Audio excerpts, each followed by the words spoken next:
है, मेरी second class की जगह फर्स्ट हो गई है ना, और फैजल सर सेकंड क्लास की तो फर्क नहीं पड़ता, आपके लिए तो एक ही बात होती है। ठीक है, तो आज मेरे ख्याल से आपने EMI तक का टेस्ट दे दिया होगा और बीच में नीट भी हो गया। हालांकि मैंने पेपर वैसे देखा नहीं, लेकिन जैसा लोग बता रहे थे कि इजी था, हाँ जैसा लोग बता रहे हैं, मैंने पेपर अभी डिटेल में देखा नहीं, जैसा बाकी लोग बता रहे हैं कि इजी पेपर था, है ना। तो आपको बस ये ध्यान रखना है कि मतलब बहुत ज्यादा इधर उधर के सोर्स पेपर मत जाओ, है ना। बहुत ज्यादा सोर्स फॉलो करोगे ना तो ऑब्वियसली कंफ्यूजन हो। मैंने आपको हमेशा बोला है कि बस 2-3 चीजें आपको फॉलो करनी है। सबसे पहले आप फोकस करो कि आपका जो रिस्पेक्टिव मेडिकल का मॉड्यूल है, मॉड्यूल आपका सबसे पहले कवर है ना, कि सबसे पहले आपका मॉड्यूल फिनिश हो जाए। तो उसमें क्या प्रीवियस ईयर्स के क्वेश्चंस जो भी है आपको थ्योरेटिकल है सब चीजें आ जाए। मॉड्यूल के बाद आप आ जाओ एनसीईआरटी को, है ना, कि उसके बाद किसके आ जाओ, जैसे कि आपके एनसीईआरटी को, या आप बुक भी ले सकते हो जिसमें एनसीईआरटी को वो ऑब्जेक्टिव में कन्वर्ट करते हैं, एनसीईआरटी एट फिंगर टिप्स, है ना, वो भी सही है। एनसीईआरटी के कंसेप्ट को ना वो कन्वर्ट करते हैं, जैसे कि आपके ऑब्जेक्टिव टाइप क्वेश्चंस, वो भी यूजफुल बुक होती है। ये दोनों जब आपके पास खत्म हो जाए ना, फिर आपको मैंने हर चैप्टर की एक प्रैक्टिस शीट देता हूँ, उस प्रैक्टिस शीट को आप सॉल्व, है ना। प्रैक्टिस शीट में आप देखोगे स्टार्टिंग में ना थ्योरेटिकल क्वेश्चंस होते हैं जो कि मेडिकल के लिए बहुत इंपॉर्टेंट है ना। मेडिकल में सिर्फ न्यूमेरिकल्स क्वेश्चंस ही नहीं आते हैं, कई बार कुछ क्वेश्चंस जो होते हैं वो डीप थ्योरी के ऊपर बेस्ड है ना, लाइक एंगल ऑफ डेप्थ के कंसेप्ट हो गए, अर्थ का ग्रेविटेशन हो गया, है ना। तो इसको अच्छे से क्लासिकल मैग्नेटिज्म हो गया, तो उसको भी अच्छी तरह से आपको तैयार करना है। तो मेरे हिसाब से ये 3 चीज इंपॉर्टेंट है, प्लस आपको doubts and test, report phase हो गया कि जो भी आपके डाउट्स आ रहे हैं उसको कवर करो, है ना। डाउट्स क्लास अब लगी है आपकी, डाउट्स ऑब्लिक टेस्ट पे, है ना। और जो भी आप टेस्ट दे रहे हो उसमें मार्क्स ले आओ, कोई भी टेस्ट हो। जैसे इस वीक में आपका EMI टेस्ट हुआ है, उसके बाद आपका अल्टरनेटिव करंट का टेस्ट होगा, है ना। तो ऐसे जो भी टेस्ट हो रहे हैं उस टेस्ट में मैक्सिमम मार्क्स, मेजर टेस्ट हो गया आपका तो मैक्सिमम मार्क्स लाने की कोशिश, है ना। तो यही चीज आपको फॉलो करना है सिंपली, बहुत ज्यादा किसी कॉम्प्लिकेशंस में नहीं जाना। तो बहुत ज्यादा कॉम्प्लिकेशंस में जाओगे तो बेसिकली क्या होगा कि आपको क्वेश्चन के बारे में नॉलेज तो बहुत सारी होगी, इस बुक में ये क्वेश्चन है, उस बुक में ये क्वेश्चन है, इसमें ये दिया हुआ है, उसमें ये दिया हुआ है, लेकिन आता कुछ भी नहीं है। वो नहीं करना है, लोग चीजों के बारे में नहीं जानना है, चीजों को जानना है ना। कंसेप्ट के बारे में जानने से क्या फायदा, है ना। कंसेप्ट को जानना होता है कि भाई कंसेप्ट जो आपने पढ़ा है वो बेसिकली क्या है ना। उसके बारे में तो बहुत लोग जानते हैं, तो कंसेप्चुअली थोड़ा सा स्ट्रॉन्ग बनना होगा। कंसेप्चुअल पेपर आता है काफी, जो आपके नीट का पेपर होता है, इनफैक्ट अब तो जो मेंस जो पेपर है वो भी काफी आसानी आ रहा है, उतना मुश्किल वो भी नहीं आ रहा, है ना। तो थोड़ा सा हम, लेकिन बहुत इजी प्रैक्टिस नहीं करेंगे, थोड़ा सा ऊपर के लेवल की प्रैक्टिस करेंगे, क्योंकि हम जानते नहीं है ना इस साल ऐसा है तो अगले साल कैसा है। Every year is unpredictable year, है ना, कि हर ईयर जो होता है वो अनप्रेडिक्टेबल सा होता है, तो उसमें ऐसा जो है बहुत ज्यादा हम प्रेडिक्ट नहीं कर सकते, है ना। तो इस चीज को फॉलो करना जो मैंने बताया है, और है ना स्ट्रिक्टली फॉलो करोगे अपने आप आपके मार्क्स समझ। तो अब जो इस साल का गेम था मेरे ख्याल से अराउंड 650 मार्क्स पे चला गया, मुझे ऐसा लगा कि इस बार 650 मार्क्स का मेन कंसेप्ट है, 600 to 650 मार्क्स, है ना। हर साल चेंज होता रहता है, तो इस बार 650 मार्क्स का ही ठीक ठाक आएगा बच्चों का, हर साल थोड़ा सा ऊपर ही जाता जा रहा है, तो उस हिसाब से अपनी तैयारी भी आपको अपडेट करनी है, ठीक है। चलो वो ध्यान रखना। अभी एक्चुअली आपके टेस्ट टेस्ट है पेपर्स थोड़े से अलग से होते हैं, तो इसमें ऐसा नहीं कि मतलब 650 नहीं आ रहा है तो आपके लिए कुछ बड़ी बात है ना। कई जो कोचिंग के पेपर होते हैं वो थोड़ा सा टफ लेवल पे, अगर उसमें आप 600 पर टच कर रहे हो, मतलब मान के चलो कि आपका मेन टेस्ट में आपका 630 640 है, अगर आप उस पर 600 ला रहे हो तो उस पर 630 640 का आराम से, क्योंकि उसके कंपेरिजन में वो टेस्ट होते हैं वो इजी होते हैं, ये मेन कर सकते हैं कि आप उसको नहीं। चलो तो हम यहाँ पे जाते हैं। आज जो आपको अब तक जो हम पढ़ रहे थे ना, हम डायरेक्ट करंट पढ़ रहे थे। अब पहली बार हम स्टार्ट करते हैं यहाँ पे ऑल्टरनेटिंग करंट, है ना। इसके बारे में अभी हम कुछ भी नहीं है ना, फर्स्ट टाइम हम यहाँ पे स्टार्ट करते हैं ऑल्टरनेटिंग करंट, है ना, कि डायरेक्ट करंट अभी तक आप पढ़ रहे थे, पहली बार हम यहाँ पे पढ़ते हैं ऑल्टरनेटिंग करंट, है ना। तो शुरू में मैंने बोला ही था कि ये बड़ा फेमस चीज है, there is a war of current between the Thomas Alva Edison, who was the inventor of bulb, electric bulb, and many other things, and Nikola Tesla. कि अल्वा एडिशन का व्यू ये था कि he was advocating for direct current source. उसने बोला नहीं, AC का तो कोई मतलब ही नहीं, हमेशा DC सोर्स से सप्लाई होती है. लेकिन Nikola Tesla was in different view, है ना. उसने बोला नहीं, डायरेक्ट करंट सही चीज नहीं है, आप पूरे कंट्री के को सप्लाई कर सकते हैं सिर्फ अल्टरनेटिंग करंट. हाँ, दोनों ने डिफरेंट डिफरेंट किया और finally who won the war. आप जानते हैं finally Nikola Tesla won the war, क्योंकि अभी हम जो भी जानते हैं हाउस होल्ड सप्लाई जो है वो कहीं भी डायरेक्ट करंट नहीं है. हाँ, हर जगह पे जो हम यहाँ पे हाउस होल्ड सप्लाई जो है वो हर जगह पे अल्टरनेटिंग करंट है ना. क्योंकि अल्टरनेटिंग करंट से ना एक मेन जो कंसेप्ट आता है कि ट्रांसफार्मर वर्क कर सकता है अल्टरनेटिंग. तो अल्टरनेटिंग करंट के ऊपर फेवर में कुछ चीजें जो गई वो उसमें मेन जो था वो वर्किंग ऑफ ट्रांसफार्मर था. और दूसरा एक और चीज थी कि अल्टरनेटिंग करंट में पावर लॉस भी कम होता है. पावर लॉस भी कम हो जाएगा और हम इसमें ट्रांसफार्मर भी यूज कर सकते हैं. डायरेक्ट करंट में हम ट्रांसफार्मर यूज नहीं कर सकते. तो इसलिए नॉर्मली अब जो हम यूज करते हैं वो अल्टरनेटिंग करंट यूज करते हैं. तो सबसे पहले हम आते हैं कि किसी भी अल्टरनेटिंग करंट का सोर्स क्या होगा. हाँ, तो सबसे पहले जो हम यहाँ पढ़ते हैं we study the source of AC, है ना, या एसी जनरेटर. तो आपको सोर्स ऑफ एसी में सिंपल से ऐसा होता है कि ये आपकी कोई बार मैग्नेट बना हुआ है, इस तरह से आपका मैग्नेट है ना. ये आपका इसका नॉर्थ पोल हो गया, ये आपका क्या हो गया, जैसे आपका साउथ पोल हो गया, और बीच में आपका इस तरह से आप कोई कॉइल ले लेते हो, है ना. इस तरह से आपकी कोई कॉइल होती है और बीच में आपकी शाफ्ट होगी, है ना. और इस शाफ्ट से ये अटैच्ड होता है ऐसे, है ना, कि भाई इस शाफ्ट से ये सारी चीजें क्या होंगी, जैसे आपकी इस तरह से अटैच्ड होंगी, है ना. तो भाई इसमें ये चीज क्या होगी, ओमेगा एंगुलर स्पीड से क्या करती है, रोटेट करती है. तो आपको पता है जैसे ओमेगा एंगुलर स्पीड से रोटेट करेगी तो फ्लक्स चेंज होगा, और फ्लक्स चेंज होगा तो इसमें इंड्यूस करंट डेवलप होगी, और वो जो इंड्यूस करंट होगी वो अल्टरनेटिंग नेचर की होगी. क्योंकि हम जानते हैं किसी भी इंस्टेंट पे जो फ्लक्स होगा, किसी थीटा एंगल पे अगर हम ले लें तो जो फ्लक्स की वैल्यू हो जाएगी वो बी ए कॉस थीटा हो जाएगी. और इसमें बी और एरिया कांस्टेंट है, हाँ, या N B A cos theta, number of turns पे एन हो जाएंगे. ये आपका हो जाएगा N B A cos theta.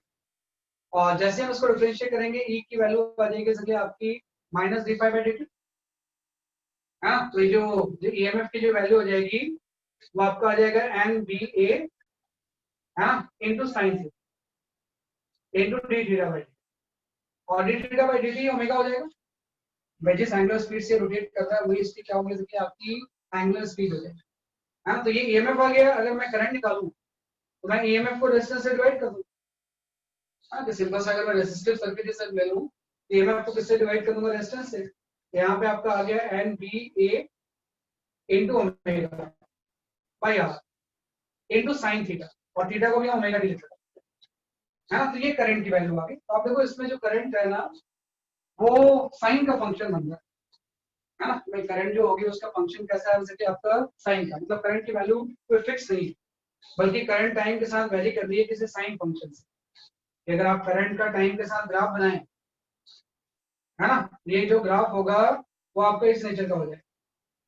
Current का टाइम के साथ जो ग्राफ होगा वो बेसिकली क्या होगा, इस तरह के नेचर का होगा. भाई टी इक्वल टू 0 पे करंट 0, करंट मैक्सिमम होगी फिर 0, फिर नीचे चली गई, मतलब इसका डायरेक्शन भी चेंज हो जाएगा, मतलब क्लॉकवाइज एंटी क्लॉकवाइज ऑल्टरनेट होती रहेगी. इसलिए हम इसको अल्टरनेटिंग करंट बोलते हैं. क्लॉकवाइज एंटी क्लॉकवाइज क्या होता है, ऑल्टरनेट होता है, इसलिए हम इसको क्या होता है, जैसे आपको अल्टरनेटिंग करंट.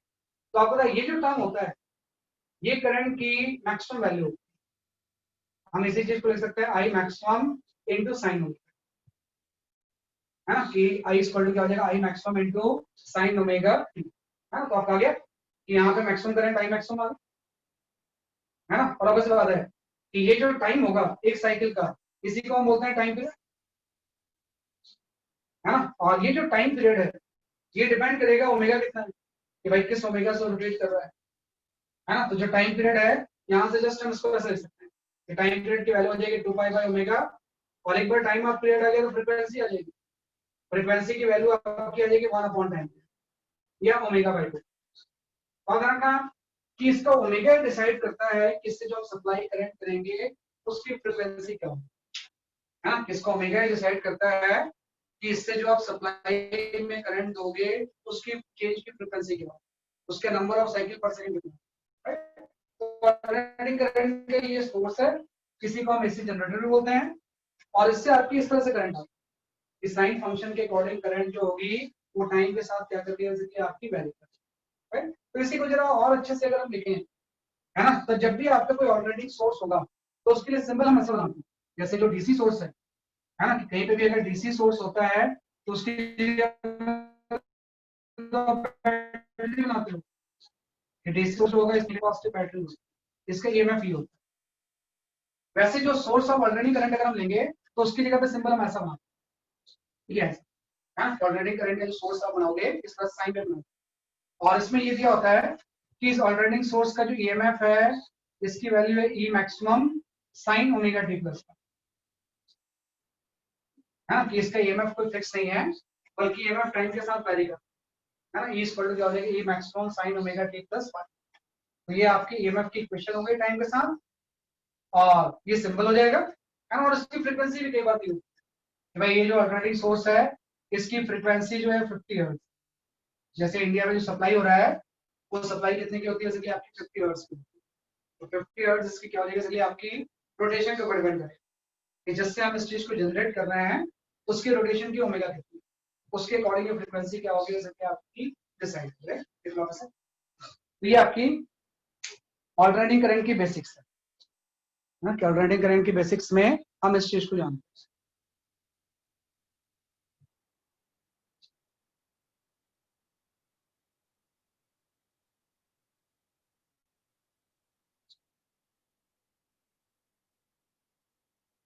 अगली चीज आ गई कि जैसे मैंने आपसे बोला यहाँ पे किसी चीज जानने के बाद कि भाई ये ईएमएफ है, रेजिस्टेंस से डिवाइड करूंगा तो करंट आ जाएगी। तो अगर मैं यहाँ पे कोई एसी सर्किट बनाऊं, कि मैं यहाँ पे कोई सर्किट फॉर्म करता हूँ, ऑल्टरनेटिंग करंट सर्किट, है ना, कि यहाँ पे जस्ट मैं एक सर्किट फॉर्म करता हूँ, उसी को हम बोलते हैं जैसे कि आपकी एसी सर्किट।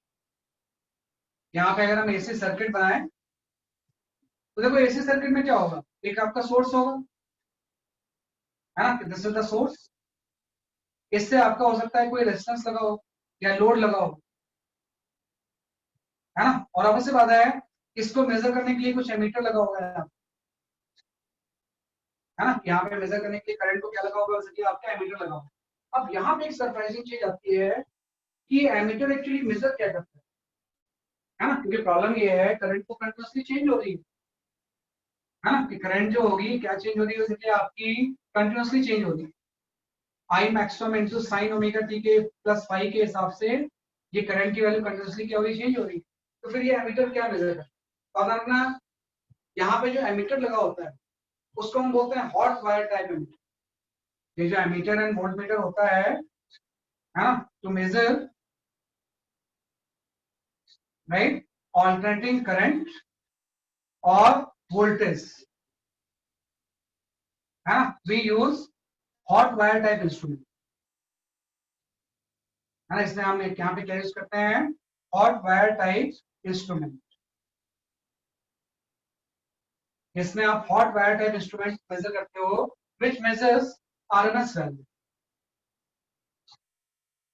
है ना, कि क्या चीज मेजर करता है, बेसिकली आपका मेजर्स आरएमएस वैल्यू, हाँ, तो जो भी करंट या वोल्टेज कुछ भी चीज मेजर कर रहा है, अगर आपको वोल्टेज में निकालना है, यहाँ पे आपने एक वोल्ट मीटर लगाया तो वोल्ट मीटर क्या मेजर करता है, करंट चेंज होगी तो वोल्टेज ड्रॉप भी चेंज होगा, तो ये वोल्ट मीटर भी क्या मेजर करता है, बेसिकली आपके आरएमएस, तो करंट जो मेजर करता है वो भी आरएमएस वैल्यू है, और ये वोल्ट मीटर भी जो चीज मेजर करेगा वो आरएमएस वैल्यू। जैसे मैंने बोला कि किसी स्टैंड में यहाँ पे करंट जो फ्लो हो रही है वो 2 एम्पियर फ्लो हो रही है, तो बोलने की जरूरत नहीं है, अगर मैंने बोला है 2 एम्पियर है तो मतलब ये करंट की आरएमएस वैल्यू है, ये कौन सी वैल्यू है, बेसिकली आपकी आरएमएस वैल्यू। अगर मैंने बोला इस वोल्ट मीटर की रीडिंग सपोज आपकी 220 वोल्ट है, तो आपको सोचना नहीं है 220 वोल्ट भी कौन सी वैल्यू है, बेसिकली आपकी आरएमएस वैल्यू, क्योंकि अल्टरनेटिंग करंट में हॉट वायर टाइप इंस्ट्रूमेंट हम यूज करते हैं, वो वाला इंस्ट्रूमेंट नहीं जो पहले आप यूज करते थे। Actually hot wire type instrument जो होता है ना, ये एनर्जी को सेंस करके अपनी रीडिंग देता है टेम्परेचर के हिसाब से, है ना, तो वो चीज डिपेंड करती है किसके ऊपर, आरएमएस वैल्यू। तो कोई भी ऑल्टरनेटिंग करंट की मेजरिंग का जो इंस्ट्रूमेंट होगा ये हमेशा आपकी आरएमएस वैल्यू को मेजर है ना। अब एक चीज आती है कि आरएमएस वैल्यू होता क्या, ये तो हम पढ़ चुके हैं पहले भी जब आप हीट वगैरह पढ़ रहे थे, है ना, कि भाई हीट वगैरह जब आप पढ़ रहे थे तो उसमें भी आपने आरएमएस वैल्यू पढ़ा हुआ है ना, कि जब आप हीट वगैरह पढ़ रहे थे तो उसमें भी आपने क्या पढ़ा हुआ है, आरएमएस वैल्यू। तो हम इसको इस तरह से अगर ध्यान दें कि भाई ये आरएमएस वैल्यू होता क्या है ना। तो आप देखो कि जैसे मैंने बोला कि यहाँ पे किसी सर्किट में करंट की वैल्यू इतनी दी हुई है ना, कि ऑल्टरनेटिंग करंट का इंस्टेंटेनियस वैल्यू जो है वो ये दिया हुआ है ना, कि करंट की जो इंस्टेंटेनियस वैल्यू है वो दी हुई है, I equal to I maximum into sine omega T. मैं इनिशियल फेज 0 लेता हूँ। इनिशियल फेज का क्या है जो आप ऐसे सर्किट में या I equal to I maximum into क्या हो गया, साइन ओमेगा टी। तो अगर मैं निकालूं ये तो करंट इंस्टेंटेनियस है, what is the average value of the current for one cycle. अगर मैं इसमें कैलकुलेट करूं what is the average value of current right for one cycle, भाई पूरे एक साइकिल के लिए average value of the current कितनी हम निकाल सकते हैं।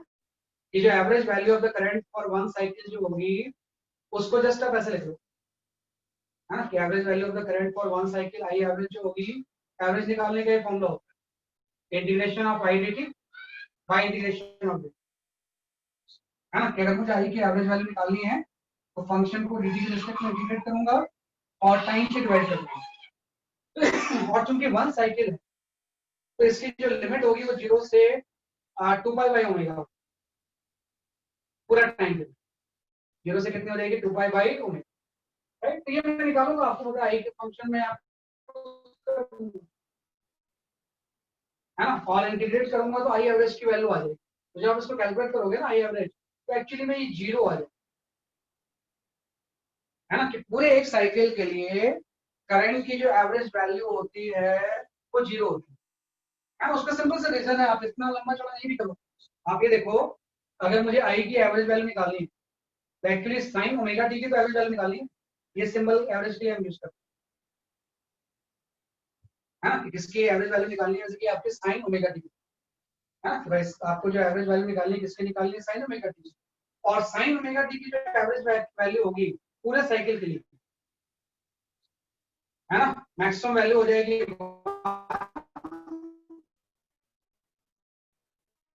जब भी हम यहाँ पे साइन ओमेगा टी की एवरेज निकालेंगे तो एवरेज वैल्यू हो जाएगी मैक्सिमम हो जाएगी 1, मिनिमम हो जाएगी -1 2 हो जाएगी, तो ये 0 हो जाएगा। तो अगर साइन ओमेगा टी की एवरेज वैल्यू पूरे साइकिल के लिए 0 होगी तो पूरे साइकिल के लिए एवरेज करंट की क्या हो जाएगी आपकी 0। तो ये तो इसका तो कोई मतलब नहीं कि एवरेज करंट का ऑल्टरनेटिंग करंट में कोई वैल्यू नहीं, फिर पूरे साइकिल के लिए उसकी एवरेज वैल्यू क्या हो जाएगी 0 हो जाएगी। हाँ हाफ साइकिल के लिए निकाल सकते हैं कि अगर मैं यही एवरेज वैल्यू निकालूं और हाफ साइकिल, इसी को मैं निकालूं average value for half cycle, भाई हाफ साइकिल के लिए इसकी एवरेज वैल्यू क्या होगा, वही लिमिट चेंज कर देंगे 0 से पाई बाई ओमेगा हो जाएगा। तो यहाँ से जो आई एवरेज की वैल्यू आएगी, आई एवरेज जस्ट हम ये लेते हैं, यहाँ पे आपका हो गया आई इंटू डी टी 0 से आपका पाई बाई ओमेगा, है ना, divide by integration of D T, ये भी कितना हो गया जैसे कि आपका 0 से पाई बाई ओमेगा, है ना, कि भाई इसको जो इंटीग्रेट करेंगे 0 से पाई बाई ओमेगा तक, 0 से पाई बाई ओमेगा, तो अल्टीमेटली इसकी जो एवरेज वैल्यू आएगी ना वो 2i मैक्सिमम बाई पाई, है ना, इंटीग्रेट करके रखते हैं, आपको वैसे इंटीग्रेशन नहीं जानना है, बस ये रिजल्ट याद रखना। तो एक सिंपल सी चीज आ गई कि पूरे साइकिल की एवरेज करंट की वैल्यू ऑल्टरनेटिंग करंट में क्या होती है 0 होती है, हाफ साइकिल की 2im बाई 5। नहीं इसका उतना यूज नहीं, क्योंकि हॉट वायर टाइप इंस्ट्रूमेंट जो चीज मेजर करता है वो आरएमएस वैल्यू मेजर करता है। अब आपको ये जानना है कि आरएमएस वैल्यू होती क्या है।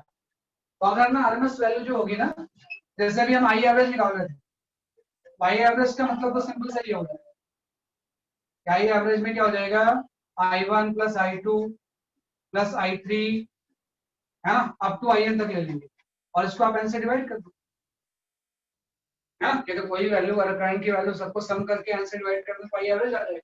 लेकिन जब हम इसका आई आरएमएस निकालेंगे तो आई आरएमएस एक्चुअली स्क्वायर का एवरेज होता है, आई आरएमएस की वैल्यू जब निकालेंगे तो हम इसके स्क्वायर का एवरेज निकालेंगे, I1 square, I2 square, I3 square up to से डिवाइड करते हैं ना, एवरेज वैल्यू निकाल है ना। तो एवरेज का मतलब तो सिंपल से ये हो गया, जब स्क्वायर का एवरेज निकाल के उसका अंडर रूट करते हैं उसी को हम क्या बोलते हैं, जैसे कि आपका आरएमएस आरएमएस वैल्यू सिंपल सा हो गया, किसी भी चीज की आरएमएस वैल्यू स्क्वायर की एवरेज के under root you, root mean square value, भाई स्क्वायर का जो एवरेज होगा उसका अंडर रूट क्या होता है, आईआरएमएस होता है। ऐसे अगर मैं वीआरएमएस निकालूं, हाँ तो वीआरएमएस भी ऐसे आ जाएगा, वीआरएमएस भी आप लिख लोगे कि V one square plus V two square up to VN square, भाई यहाँ से डिवाइड कर देंगे। हाँ तो ये आपका वोल्टेज का आरएमएस वैल्यू होगा, तो करंट का आरएमएस वैल्यू एमीटर में से करेगा और वोल्टेज के आरएमएस वैल्यू को कैसे मेजर करेगा, ताकि आपका वोल्टेज। लेकिन आपको पता है यहाँ पे जो वेरिएशन है वो डिस्क्रीट नहीं है ना, कंटिन्यूअस है, कंटिन्यूअस वेरिएशन। तो कंटिन्यूअस वेरिएशन में हम ऐसे नहीं निकाल सकते ना, इसको इंटीग्रेट करना पड़ेगा। भाई अगर डिस्क्रीट वेरिएशन होता तो ऐसे निकाल लेते, कंटिन्यूअस वेरिएशन में इसको मुझे क्या करना पड़ेगा, इंटीग्रेट करना। तो अगर मैं यहाँ से आई आरएमएस की वैल्यू निकालूं, है ना भाई, आई आरएमएस की अगर मैं वैल्यू निकालूं तो ये आपका आ जाएगा अंडर रूट ऑफ, है ना, यहाँ पे आ गया इसलिए आपका आई मैक्सिमम का स्क्वायर, आप इसको ऐसे लो, इंटीग्रेशन ऑफ आई मैक्सिमम का square into sine omega square into D by integration of D, है ना। भाई स्क्वायर की हम एवरेज वैल्यू निकाल रहे हैं पूरे साइकिल की, जीरो से कहां तक, 2 पाई बाई ओमेगा, जीरो से कहां तक, 2 पाई बाई ओमेगा, है ना। तो जब इसको आप कैलकुलेट करोगे, वैसे इंटीग्रेशन की जरूरत नहीं है, लेकिन अगर आप इंटीग्रेट करके कैलकुलेट करोगे तो आई आरएमएस की वैल्यू ये आ जाएगी, ये आ जाएगा आई मैक्सिमम बाई रूट, है ना। अगर इंटीग्रेट करके हम रूट ले लें तो कितना आ जाएगा, आई मैक्सिमम बाई रूट। वैसे आपको इंटीग्रेट करने की जरूरत नहीं है, सिंपल जैसे आपने यहाँ पे लिखा था कि साइन ओमेगा टी की एवरेज वैल्यू अगर जीरो होगी तो आई एवरेज जीरो हो जाएगा। वैसे हम साइन स्क्वायर ओमेगा टी की एवरेज वैल्यू निकालते हैं, अगर मुझे आरएमएस वैल्यू निकालनी है किसी भी केस में तो मैं इस तरह से इंटीग्रेशन वाला पास नहीं लूंगा। वैसे बेसिक क्या होता है कि एवरेज निकालने के जनरल अप्रोच है ना, लेकिन हम सिंपल से ऐसा भी लिख सकते हैं, भाई यहाँ पे अगर मैं कैलकुलेट करूं कि भाई how to calculate the RMS value, है ना, तो आप इस तरह से लिखोगे कि आई आरएमएस स्क्वायर को अगर मैं निकालूं तो ये आपका हो जाएगा average of I maximum square into sine square, ये तो निकालना पड़ेगा एवरेज, हाँ कि भाई I as a function of time ही है तो इसका एवरेज निकालेंगे स्क्वायर का, तो आई आरएमएस का स्क्वायर आ जाएगा। और इसमें आपको आई मैक्सिमम तो कांस्टेंट ही है, उसका तो एवरेज वैल्यू वही होगी, आपको साइन स्क्वायर ओमेगा टी की एवरेज वैल्यू, और साइन स्क्वायर ओमेगा टी की वैल्यू हाफ है, ये आपको होता है साइन स्क्वायर ओमेगा टी की एवरेज वैल्यू मैं निकालूं तो इसकी मैक्सिमम वैल्यू 1 होगी, minimum 0। Even if sign omega T minus होगा उसका स्क्वायर तो प्लस 1 ही हो जाएगा, मैक्सिमम 1 होगा, मिनिमम 0 होगा भाई। तो साइन स्क्वायर ओमेगा टी की एवरेज वैल्यू कितनी होती है, हाफ, है ना। वापस बात यहाँ से हाफ आ गया, अल्टीमेटली यहाँ से आ गया आई मैक्सिमम स्क्वायर बाई, है तो यहाँ से आई आरएमएस की वैल्यू आ गई, ये आई आरएमएस जो होगा ये आपका हो जाएगा आई मैक्सिमम वैल्यू। ऐसे जो वी आरएमएस होगा ये भी वही चीज है, वी आरएमएस की वैल्यू भी क्या हो जाएगी, वी मैक्सिमम वैल्यू। और यही आरएमएस वैल्यू कोई भी अल्टरनेटिंग करंट इंस्ट्रूमेंट मेजर करता है, जो हॉट वायर टाइप इंस्ट्रूमेंट है वो एवरेज, इंस्टेंटेनियस ये सब वैल्यू मेजर नहीं करता है, बल्कि वो किसको सेंस करता है, जैसे कि आपके आरएमएस है। और वो आई आरएमएस की वैल्यू जो होती है आई मैक्सिमम बाय रूट 2 हो जाएगी, वी आरएमएस कितना हो जाएगा, जैसे कि आपका वी मैक्सिमम बाय रूट 2। तो सबसे पहले जो क्वेश्चन आपसे पूछे जाएंगे ना वो आरएमएस वैल्यू निकालने के पूछे, कि भाई कोई भी करंट का आपको फंक्शन दिया होगा और आपसे पूछा जाएगा कि बताओ इसकी आरएमएस वैल्यू क्या है। तो सबसे पहले जो क्वेश्चन आएंगे वो आरएमएस वैल्यू कैलकुलेशन के हैं। तो आप थोड़ा सा एक क्वेश्चन में दे रहा हूँ उसको जरा अटेम्प्ट करूँ, फिर हम सर्किट पे आ जाएंगे। यानी काफी अच्छा क्वेश्चन मुझे लगता है ना, कि इसका आरएमएस वैल्यू हम किस तरह से कैलकुलेट करें। तो you can go for this question.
आज की क्लास मोस्टली थ्योरेटिकल ज्यादा हो, पहले लेक्चर है ना, बहुत सारी थ्योरी पर, जब थ्योरी ठीक से आएगी तभी तो न्यूमेरिकल कर पाएंगे। आपको निकालना है इसकी आरएमएस वैल्यू क्या है।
मगर इसमें एक कांस्टेंट करंट भी है, एक वेरिएबल करंट भी है, तो दोनों का आरएमएस वैल्यू आपको निकालना है।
हाँ, अभी चेक करता हूँ वैसे, मैं चेक कर लूँ।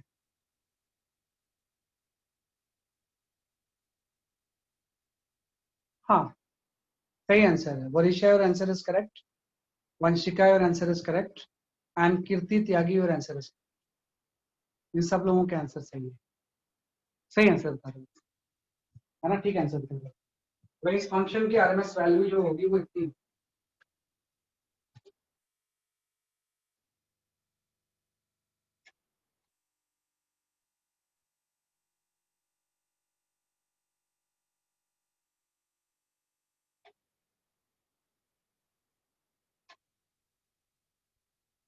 हाँ, रुचि सही है आपका आंसर।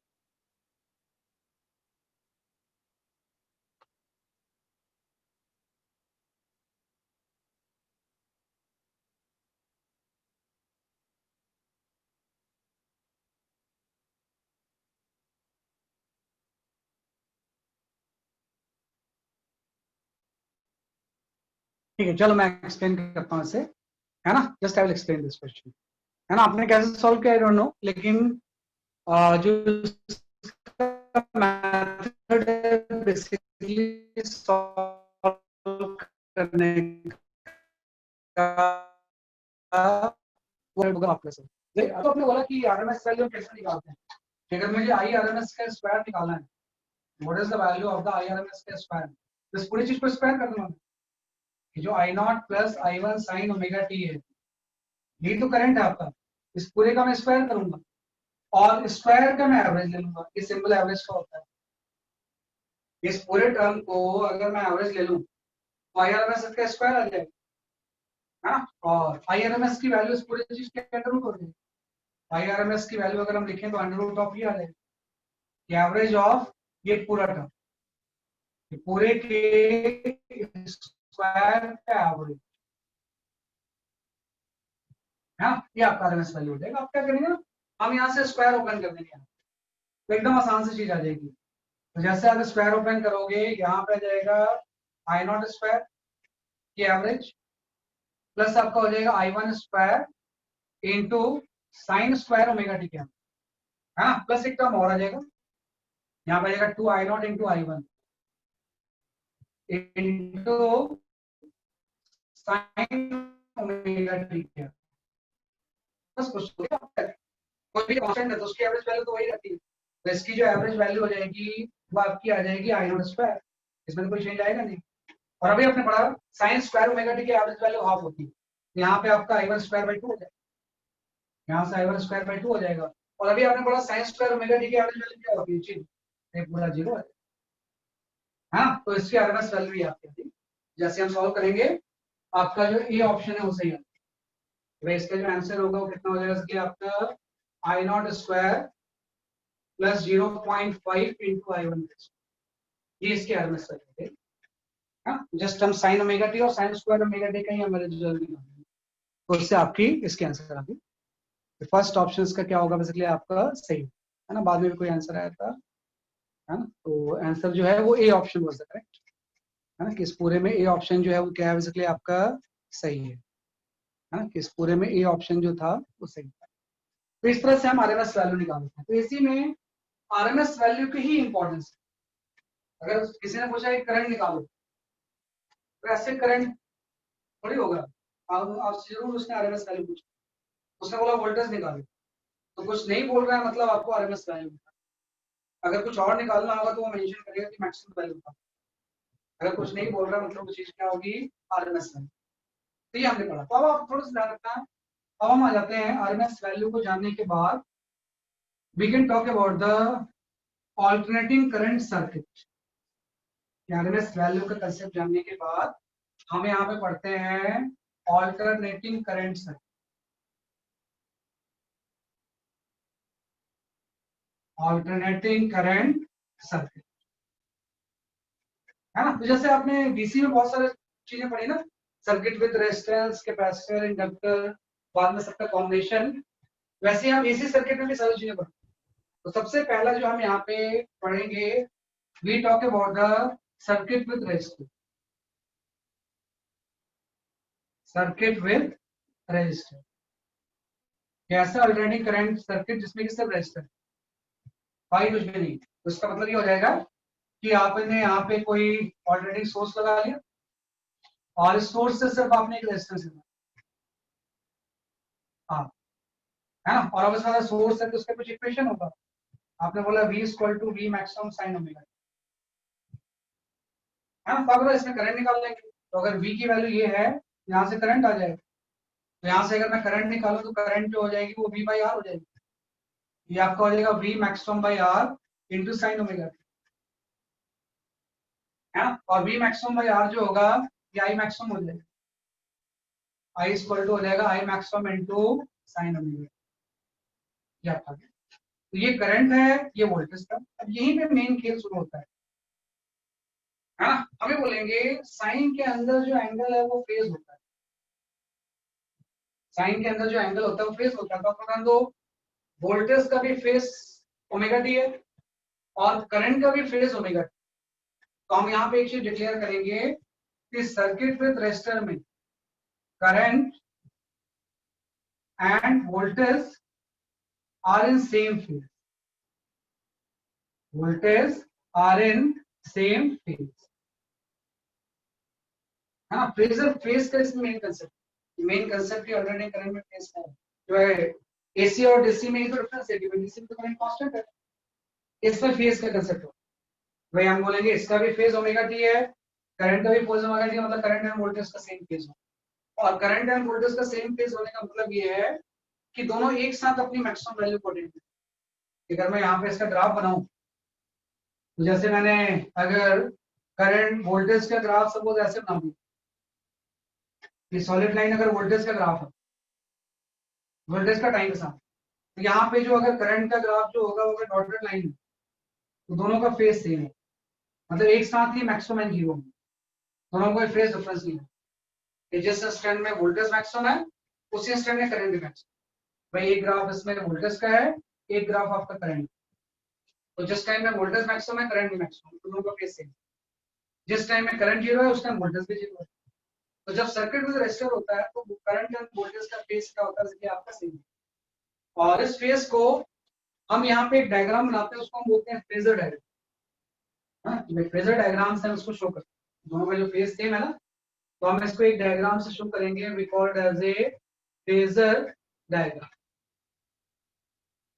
तो जो आपका फेजर डायग्राम है जस्ट हम ऐसे बना लेंगे, भाई करंट को अगर मैंने ऐसे शो किया है तो वोल्टेज भी ऐसे ही होगा, वी आर लिख देंगे, है ना। करंट एंड वोल्टेज का फेज क्या होगा, बेसिकली आपका सेम, है ना। और ध्यान रखना जब भी हम फेजर डायग्राम बनाते हैं तो ये सारी चीजें आरएमएस वैल्यू, हाँ, कि जब भी आप फेजर डायग्राम से कुछ चीज एनालाइज करोगे तो वैल्यूज कौन सी वैल्यू होगी, आरएमएस, हाँ। तो करंट एंड वोल्टेज की आरएमएस वैल्यू का फेज क्या होगा, सेम है। इसी को हम फेजर डायग्राम से क्या करेंगे, रिप्रेजेंट करेंगे। तो मेन कंक्लूजन ये आ गया कि सर्किट विद रेजिस्टेंस में करंट एंड वोल्टेज का फेज क्या होगा, मतलब कि आपका सेम। लेकिन ऐसा बाकी सर्किट में नहीं होगा। अगर मैं यहाँ पे लिखूं सर्किट विद कैपेसिटर, अगर मैं यहाँ पे लिखूं कि सर्किट विद कैपेसिटर, है ना, कि सर्किट विद क्या हो जाएगा, आपका कैपेसिटर। तो सर्किट विद कैपेसिटर का मतलब है ऑल्टरनेटिंग सोर्स, सेम वैसे ही इससे आप एक कैपेसिटर लगा, इससे आप क्या लगा लोगे, कैपेसिटर। और इस कैपेसिटर के कैपेसिटेंस जो है वो कितना है, बेसिकली आपका सी, और V इक्वल टू हो जाएगा बेसिकली आपका V मैक्सिमम साइन ओमेगा,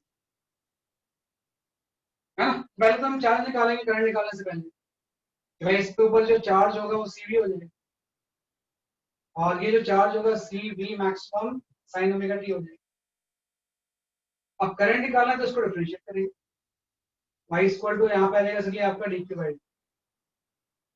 है ना। जैसे हम इसको डिफरेंशिएट करेंगे ओमेगा बाहर आ जाएगा, यहाँ पे आ जाएगा V maximum omega C into cos omega, है ना। लाइक अगर वोल्टेज इतना है तो चार्ज वेरिएबल, इसमें ऑल्टरनेटिंग करंट में अगर चार्ज वेरिएबल होगा तो करंट फ्लो होगी, है ना। तो करंट की जो वैल्यू होगी V maximum omega C into क्या हो जाएगा, कॉस ओमेगा टी, है ना। अब थोड़ा सा इसको अगर हम अच्छे से लिखें तो मैं इसको ऐसे लिख सकता हूँ कि भाई V maximum divide by 1 by omega, है ना। और इसको मैं लिख सकता हूँ साइन ओमेगा टी प्लस 5, कर सकते हैं ऐसा, कॉस को साइन के टर्म में चेंज कर दिया, और ये जो ओमेगा सी था उसको नीचे दे। क्योंकि आपको थोड़ा ध्यान दो कि जैसे यहाँ पे V मैक्सिमम में रेजिस्टेंस करंट आ गया, वैसे यहाँ भी ऐसे होगा ना कि V मैक्सिमम से किसी रेजिस्टेंस जैसी चीज को हम डिवाइड कर दें, मतलब रेजिस्टेंस की डायमेंशन ही होगी, है ना। ये चीज I मैक्सिमम हो जाएगी, इसी को फर्दर में लिखूंगा तो ये चीज क्या हो जाएगी, I मैक्सिमम, है ना। इनटू आपका हो जाएगा साइन ओमेगा टी प्लस 5। तो अब देखो I मैक्सिमम कैसे आ गया, V मैक्सिमम को 1 बाई ओमेगा सी से डिवाइड, मतलब 1 बाई ओमेगा सी जो होगा ना वो रेजिस्टेंस का काम करता है। इसी को हम एक नाम देते हैं, इसको हम बोलते हैं कैपेसिटिव रिएक्टेंस। ये जो 1 बाई ओमेगा सी है इसी को हम एक नाम देते हैं कैपेसिटिव रिएक्टेंस, है। इसमें कुछ टर्मिनोलॉजी थोड़ी सी ऐड हो जाए, है ना। कैपेसिटिव रिएक्टेंस का सिंबल जो होता है वो XC होता है, और XC की वैल्यू जो हो जाएगी 1 बाई ओमेगा सी, और इसकी जो यूनिट होगी वो ओम ही होगी। तो ये रेजिस्टेंस का जो काम कर रहा है, जो काम उसमें रेजिस्टेंस का है वही काम इसमें क्या है, जैसे आपका XC या कैपेसिटिव रिएक्टेंस है, और XC की वैल्यू किसकी हो जाएगी 1 बाई ओमेगा सी, है ना। अब यहाँ पे थोड़ा सा फेज के चक्कर की शुरू हो गया, यहाँ पे किसका चक्कर शुरू हो गया, जैसे कि आपका फेज का, आपको बता दो इसका फेज ओमेगा टी है, लेकिन यहाँ पे इसका फेज ओमेगा टी नहीं है, omega T plus five by, मतलब दोनों में एक फेज डिफरेंस आ गया ना, कितने का फेज डिफरेंस आ गया है, फाइव बाई टू, और करंट लीड कर रही है, current plus five by two है, माइनस फाइव बाई टू नहीं, मतलब करंट क्या कर रही है, जैसे कि आपकी लीड कर रही है। तो हम यहाँ पे एक चीज डिक्लेयर करेंगे, in circuit with capacitor current lead with voltage, है ना, जब भी हम यहाँ पे इस तरह से डिक्लेयर करेंगे तो हम जस्ट यहाँ पे डिक्लेयर कर देंगे कि इन सर्किट विथ कैपेसिटर, है ना, current lead with voltage by pi by, current lead करती है वोल्टेज से कितने अमाउंट से, पाई बाई टू अमाउंट से। मतलब ये हो गया कि अगर मैं यहाँ पे फेजर डायग्राम बनाऊं तो ये अगर मैं करंट ले लूं तो ये वी आर था, अब जो वीसी होगा वो नीचे आ जाएगा, है ना, वीसी हो जाएगा वोल्टेज अक्रॉस द कैपेसिटर, है ना, VR is the voltage across the resistor, VC क्या हो जाएगा वोल्टेज अक्रॉस द कैपेसिटर, मतलब करंट लीड करेगी वोल्टेज से, कितने से लीड करेगी, पाई बाई टू से, है ना, जब हम सर्किट विद कैपेसिटर की बात करेंगे तो current lead with voltage by pi by, है ना, एंटी क्लॉकवाइज में लीड होता है, तो करंट यहाँ पे वोल्टेज से लीड कर रही है, कितने से लीड कर रही है, पाई बाई टू से, दोनों के बीच का phase difference pi by two है ना। इसका अगर हम डायग्राम शो करें कि भाई करंट एंड वोल्टेज का डायग्राम कैसा होगा, है ना, तो अब करंट किस में लीड कर रही है, करंट इसमें क्या कर रही है, जैसे कि आपकी इस केस में लीड कर रही है, करंट लीड कर रही है, मतलब अगर आप करंट को ऐसे बना रहे हो, है ना, तो जो वोल्टेज होगा वो आपका ऐसा बन जाएगा, यस यस, है ना, जो वोल्टेज होगा वो आपका ऐसा बन जाएगा, मतलब पहले मैक्सिमम करंट आ रही है, बाद में वोल्टेज आ रही है ना, अगर डॉटेड लाइन को हम करंट से शो करें और इसको वोल्टेज को शो करें तो करंट वोल्टेज से लीड करती है, कितने वोल्ट से लीड करती है, जैसे कि आपकी 5 और एक कंसेप्ट आ गया कि जैसा रेजिस्टेंस था जहां पे उसका इक्विवेलेंट टर्म एक्स थी, कैपेसिटिव रिएक्टेंस, है ना, तो जैसे मुझे ये निकालना है कि व्हाट इज आईआरएमएस, आईआरएमएस की वैल्यू क्या होगी, तो मैं वीआरएमएस को यहाँ पे डिवाइड कर दूंगा एक्स से,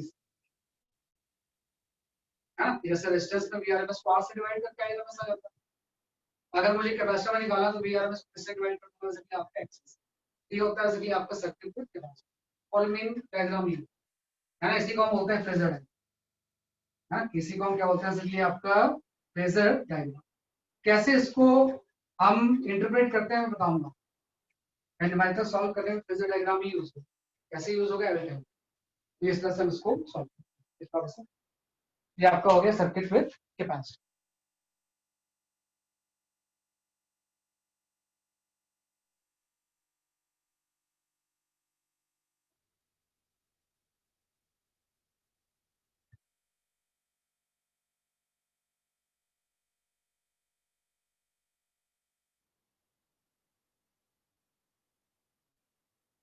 हाँ, वरिष्ठा कैपेसिटिव रिएक्टेंस, कैपेसिटिव रिएक्टेंस बोलते हैं, ये जो कैपेसिटिव रिएक्टेंस है ना, इसको हम बोलते हैं जैसे कि आपका कैपेसिटिव रिएक्टेंस,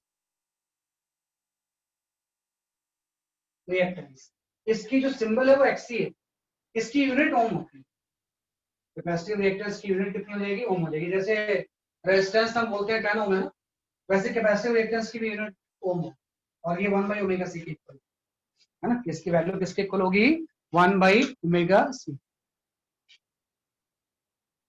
है ना, ये किसके इक्वल हो जाएगा, जैसे कि आपकी 1 बाई ओमेगा सी, यहाँ मैं शो कर रहा था कैपेसिटिव रिएक्टेंस एक्ससी से शो करते हैं, एक्ससी से इसका सिंबल होता है और इसकी यूनिट जो होती है वो, इसको बोलते हैं कैपेसिटिव, है ना, ऐसे हम आ जाते हैं।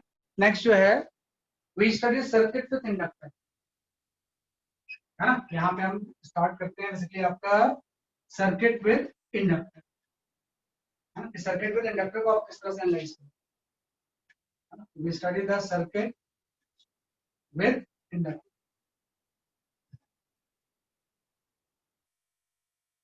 है ना। तो सर्किट विद इंडक्टर में क्या होता है कि यहाँ पे आपका कोई अल्टरनेटिंग सोर्स है, सेम वैसे ही, और इससे आप एक इंडक्टर लगा दें। इससे कॉम्बिनेशन भी हो सकता है, अभी हम प्योर ले रहे हैं। तो V की वैल्यू तो वही चीज है, V maximum into sine omega T. मुझे यहाँ पे करंट निकालना है कितनी, तो मुझे निकालना है कि अगर V की वैल्यू इतनी है तो किसी इंस्टेंट में यहाँ पे करंट आई कितनी हो, मैं निकाल सकता हूँ। आप बोला ये जो V maximum into sine omega T, ये L D I by D T के इक्वल है ना। जो V maximum by sine omega t है, इसके cross voltage drop L D I by D T होता है, तो किसके इक्वल हो जाएगा, L D I by D T. अब अगर मुझे करंट निकालना है तो यहाँ से इंटीग्रेट कर दूंगा मैं, यहाँ से डी आई की जो वैल्यू आ जाएगी वो आ जाएगी V maximum by L into sine omega. इसको आप इंटीग्रेट कर दो, तो इंटीग्रेट करेंगे तो current as a function of time, तो ये आपका आएगा V maximum by omega L, और साइन ओमेगा टी कन्वर्ट हो जाएगा माइनस कॉस ओमेगा, है ना। माइनस का भी इंपॉर्टेंस है, sign omega T minus convert हो गया और एक ओमेगा नीचे आ गया। इंटीग्रेशन का ये फॉर्मूला होता है कि जब भी आप इस चीज का इंटीग्रेशन आप ध्यान रखना कि जब भी आप साइन ए एक्स को इंटीग्रेट करोगे, साइन ए एक्स डी एक्स को, जो रहेगा minus one by A cos A plus constant, तो ये डिवाइड हो गया, ए की जगह पे यहाँ पर ओमेगा है तो ओमेगा डिवाइड हो गया।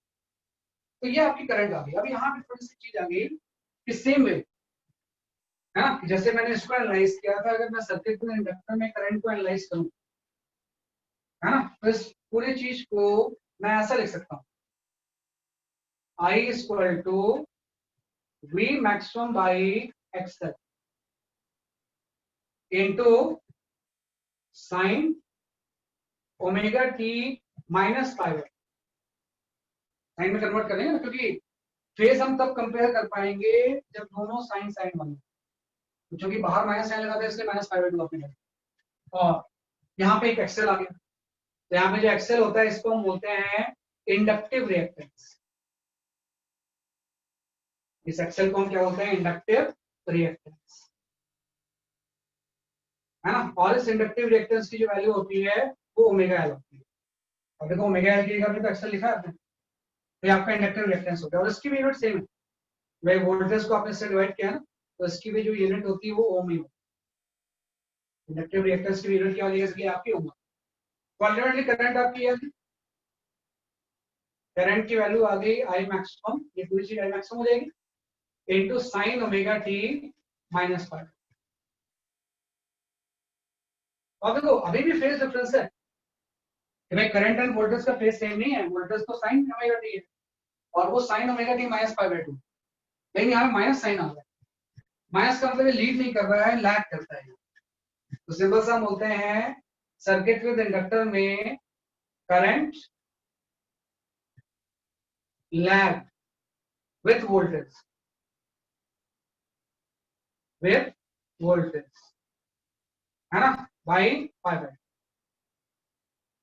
है ना। इस सर्किट में करंट लैग करती है वोल्टेज से, कितने अमाउंट से लैग करेगी, बेसिकली आपकी पाई बाई टू अमाउंट से, है ना। तो करंट कैपेसिटर में रीड करती है, इसमें क्या करती है, लैग करती है।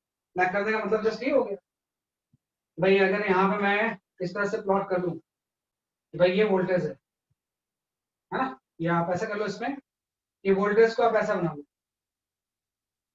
यस ये वोल्टेज, है ना। तो जो करंट होगी वो सिंपल से ऐसे, यस, हाँ, कि करंट जो होगी वो सिंपल से क्या होगी, जैसे कि आप किस तरह से होगी, यस यस, मतलब मैक्सिमम वैल्यू पहले वोल्टेज आ गया बाद में करंट, ये आपका वोल्टेज हो गया, ये क्या हो गया, जैसे आपके current, current lag with voltage कितने अमाउंट से, पाई बाई टू। मेन चीज है फेजर डायग्राम लाना।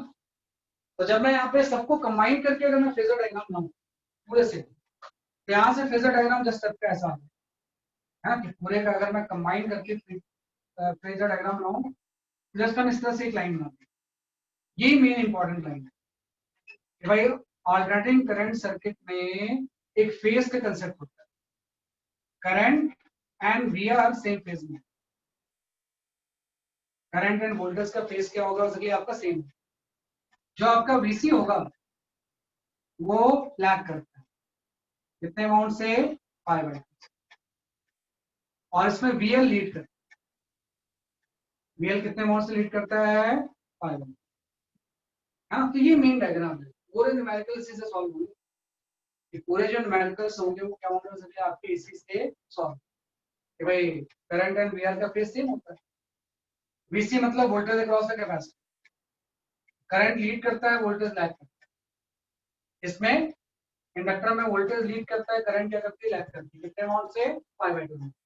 मतलब अगर मैं इस तरह से यहाँ पे बना लूं ऐसे कि भाई तीनों एलिमेंट अगर सीरीज में है, यहाँ पे मैंने इस तरह से बना लिया एक रेजिस्टेंस, फिर एक कैपेसिटर बना लिया और एक इंडक्टर बना लिया और इसको अल्टरनेटिंग सोर्स से लगा दिया, तो आपको ना सब में करंट तो सेम होगी, करंट तो अलग हो ही नहीं सकती है क्योंकि सीरीज में करंट तो सब में सेम होती है। लेकिन फर्क ये हो जाएगा कि अगर इसके क्रॉस वोल्टेज ड्रॉप में ले रहा हूँ VR, इसके क्रॉस अगर वोल्टेज ड्रॉप आपका VC और इसके क्रॉस अगर वोल्टेज ड्रॉप जो है वो आपका अगर VL, तो सबका फेज अलग अलग है।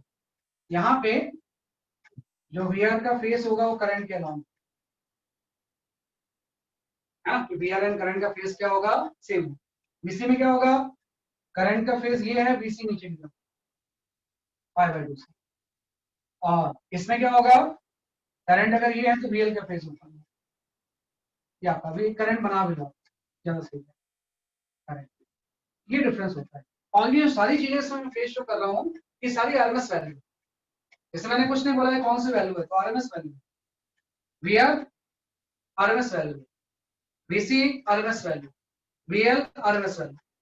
और वही चीज है कि अगर मुझे किसी रेजिस्टेंस में IRMS निकालना है तो IRMS की वैल्यू VRMS बाई R हो जाएगी। यही चीज अगर मुझे कैपेसिटर में निकालना है तो जो IRMS की वैल्यू होगी ये VRMS बाई XC हो जाएगी। और यही चीज अगर मुझे इंडक्टर में निकालना है तो IRMS की जो वैल्यू होगी वो VRMS बाई क्या हो जाएगी इसकी आपकी XC होगी। हाँ, तो जो काम यहाँ पे रेजिस्टेंस का है वही काम यहाँ पे XC का है। XC की वैल्यू कितनी होती है आप जानते हो, 1/ω C। और वही काम यहाँ पे किस चीज का है? XL का। अब प्रॉपर्ली बनाना थोड़ा सा, L और C में डिफरेंस हो, यस, है ना, XC एंड XL सबकी यूनिट जो होगी वो ओम है। तो ये मेन कंसेप्ट है। भाई तीनों में करंट सेम होगी लेकिन करंट के साथ वोल्टेज का जो फेज डिफरेंस होगा वो अलग है। दोनों में सेम फेज होंगे, 5/2 इसमें वोल्टेज लैग कर रही है, इसमें वोल्टेज क्या कर रही है इसकी आपकी लीड। इसके हिसाब से सारी चीजें हम क्या करते हैं? Analyse, right. तो इस तरह से हम इसको एनालाइज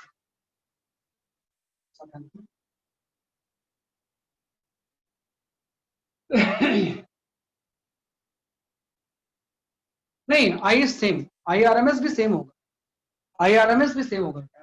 ये मैं अलग अलग लिख रहा हूँ आपसे, IRMS भी सेम, ये अलग अलग हो सकता है। आपसे ये थोड़ा सा मैंने अलग से लिख दिया, इसको आप कहीं अलग से लिख लेंगे नहीं तो यहाँ पे कंफ्यूज करें, इसको कहीं अलग लिख लो, इसके साथ मत लिखो, हाँ इसके साथ मत लिखो नहीं तो ये कंफ्यूज करें। ये अलग अलग डायग्राम के लिए, सिर्फ रेजिस्टेंस, सिर्फ कैपेसिटर, सिर्फ इंडक्टर, इसके लिए नहीं। इसके लिए तो हम ऐसा लिखेंगे, इसके लिए अगर लिखना है ना तो मैं ऐसा लिखूंगा कि भाई इसमें अगर मुझे निकालना है कि व्हाट इज द VR, हाँ तो भाई वोल्टेज अक्रॉस द रेजिस्टेंस कितना होगा, तो VR की वैल्यू हो जाएगी I into R। अगर मुझे निकालना है इसमें VC कितना होगा तो VC की वैल्यू हो जाएगी करंट इंटू XC। अगर मुझे निकालना है VL कितना होगा तो VL स्क्वायर टू कितना हो जाएगा I इंटू XC। तो इस डायग्राम के अकॉर्डिंगली सब में करंट से वोल्टेज अलग अलग हो सकती है, वो मैंने इंडिविजुअल सर्किट के लिए बनाया, मैंने किसके लिए बनाया? अलग अलग सर्किट, इससे इसका कोई रिलेशन नहीं। बस डिमॉन्स्ट्रेट कर रहा था जैसे करंट को रेजिस्टेंस से मल्टीप्लाई करके वोल्टेज आएगा, कैपेसिटर में करंट को रिएक्टेंस से मल्टीप्लाई करके वोल्टेज, इंडक्टर में भी करंट को रिएक्टेंस से मल्टीप्लाई करके वोल्टेज। और ये जो सारी वैल्यूज है आरएमएस, ये जो सारी वैल्यूज है वैल्यूज कौन सी है आपकी? आरएमएस, है ना, ये जो सारी वैल्यूज है कौन सी वैल्यूज है आपकी? आरएमएस। भले ही हम नहीं लिख रहे हैं, अंडरस्टूड है कि वो सारी चीजें क्या होंगी हो सकती है आपकी आरएमएस वैल्यू। तो वो जो वैल्यूज होंगी वो कौन सी होंगी? आरएमएस वैल्यू है। अभी मैं बता दूं बेटा, फेजर डायग्राम का अभी हम क्वेश्चन कर नहीं सकते क्योंकि अभी आपको फेजर अलजेब्रा नहीं आता। अभी आपको फेजर अलजेब्रा नहीं आता है तो आप फेजर डायग्राम के क्वेश्चन कर नहीं पाओगे। मैं फेजर अलजेब्रा पहले बताऊंगा, फिर फेजर डायग्राम से क्वेश्चन पहले तो आप उसको लिख लो भाई। फेज डिफरेंस क्या होता है, और कोई भी वोल्टेज करंट को हम किससे मल्टीप्लाई करते हैं, तो रेजिस्टेंस में आर से, उसमें एक्सी से, इसमें किससे, इसकी आपके एक्स, इस तरह से मल्टीप्लाई करके क्या करेंगे,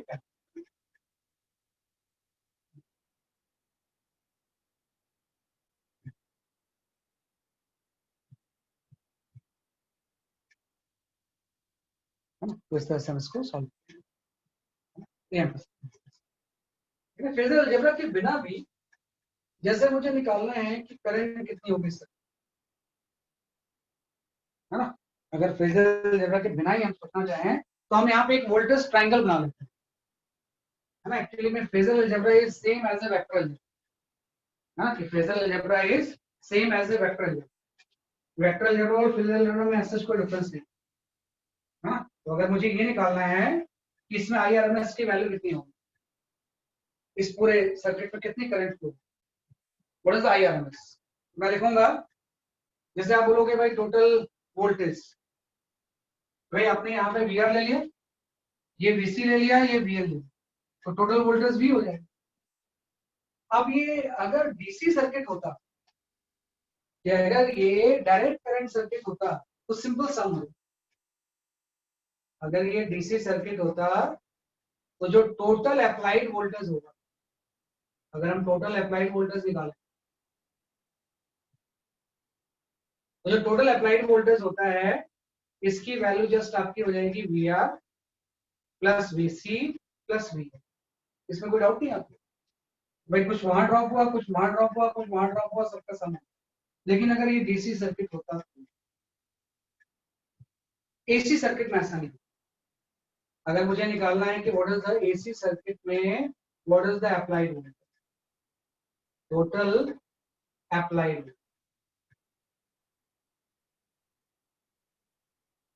है ना, कि भाई total applied voltage AC circuit में कितना होता है ना। तो ये एक्चुअली इस तरह से हम नहीं निकाल सकते। आपको यहाँ पे एक वोल्टेज ट्राइंगल हम बना, हम यहाँ पे क्या बना देंगे, वोल्टेज ट्राइंगल। हम बोलेंगे इसमें एक्चुअली सबका फेज अलग अलग है ना, तो हम सिंपल सम नहीं कर सकते जैसे अपने DC में। यहाँ पे हम बोलेंगे ये अगर VR है तो ये आपका जो हो जाएगा ये VL माइनस VC, आपको पता है कि भाई ये VR है, या हॉरिजॉन्टल लिया हमने, ऊपर VL है नीचे VC है, ऊपर की तरफ हम VL माइनस VC ले सकते। हमने मान लिया कि VL VC से ज्यादा है, अगर VC ज्यादा होता तो नीचे आ जाता। तो हम बोलेंगे जो इसका, ये अगर VR है और ये VL माइनस VC है, तो जो टोटल अप्लाइड वोल्टेज होगा ना, ये इनका वेक्टर सम, यही DC और AC में फर्क।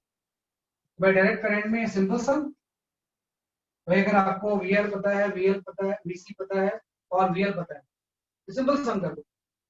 लेकिन यहाँ पे सिंपल सम नहीं होगा, बल्कि अप्लाइड वोल्टेज जो होगा इस VR and VL minus VC का क्या हो जाएगा, वेक्टर सम। अगर मैं टोटल अप्लाइड वोल्टेज यहाँ पे निकालूं तो ये आपका अंडर रूट ऑफ आ जाएगा VR square plus VL minus VC का वोल्टेज। ये डिफरेंस DC और AC, है ना। कि भाई इसमें सिंपल सम नहीं होता, बल्कि कौन सा सम लेंगे हम इसमें, इस फेस को बना देंगे। VR है, VL माइनस VC है, अप्लाइड वोल्टेज का तो ये VR है ना। अब आप थोड़ा सा ध्यान दो, यहीं से हम एक चीज निकाल लेंगे कि मुझे अगर करंट निकालना है इसमें कितनी होगी, मुझे अगर निकालना है करंट कितनी होगी, तो आप थोड़ा ध्यान दो कि हम VR VL और VC की वैल्यू पुट करते हैं। अगर मुझे करंट निकालना है कि कितनी होगी सर्किट में, है ना, मैं सीरीज RLC सर्किट की बात कर रहा हूँ। मैं किसकी बात कर रहा हूँ सारे केस में, अब सीरीज RLC सर्किट, एक रेजिस्टेंस, एक कैपेसिटर, एक इंडक्टर, और इससे आपने सोर्स लगाया, है ना। इसका रेजिस्टेंस R है, इसका इंडक्टर XC है, इसका XC है। तो मुझे निकालना है इसमें कितनी करंट होगी, मुझे निकालना है कितनी अप्लाइड वोल्टेज आपकी V, यहाँ से अप्लाइड वोल्टेज कितनी हो सके आपकी वी। तो आप देखो हमने यहाँ पे लिखा वी। अभी आप देखो वी आर की जगह पे हम क्या लिख सकते हैं, I into X R whole square हो गया, प्लस वी एल की जगह पे क्या लिख सकते हैं, आई इंटू एक्सएल, यहाँ से माइनस ये आपका हो जाएगा आई इंटू एक्स यहाँ पर का होल स्क्वायर। तो आप देखो इसमें अगर मुझे निकालना है करंट कितनी होगी, तो current is equal to V by ये नीचे पूरा टर्म हो जाएगा, हाँ यहाँ पे आएगा R square plus XL minus XC का होल स्क्वायर। तो आप ना ये आई जो है ना ये करंट की आरएमएस वैल्यू, ये टोटल अप्लाइड वोल्टेज की आरएमएस वैल्यू। तो आई आरएमएस इक्वल टू क्या हो जाएगा पूरे सर्किट में सीधे। अगर अलग अलग होता तब तो सिंपल हम इससे निकाल लेते, तो सिर्फ अगर रेजिस्टेंस होता तो वी बाई आर हो जाता, सिर्फ कैपेसिटर होता तो वी बाई एक्स हो जाता, अगर सिर्फ इंडक्टर होता तो वी बाई एक्सएल हो जाता। लेकिन कॉम्बिनेशन में टोटल वोल्टेज को इस टर्म से हम डिवाइड करेंगे तो करंट आ जाएगा। और थोड़ा ध्यान दो, ये भी जो चीज होगी रेजिस्टेंस जैसी तो होगी, हाँ ये भी जो चीज होगी वोल्टेज बाय रेजिस्टेंस ही तो है कुछ कम ही, तो इसको हम एक नया नाम देते हैं, इसी को हम बोलते हैं impedance. V R M S by आपका हो जाएगा जेड, हाँ इस पूरे टर्म को एक नए टर्म से हम रिप्लेस करते हैं जेड से, और जेड को ही हम क्या बोलते हैं इसलिए आपका इम्पिडेंस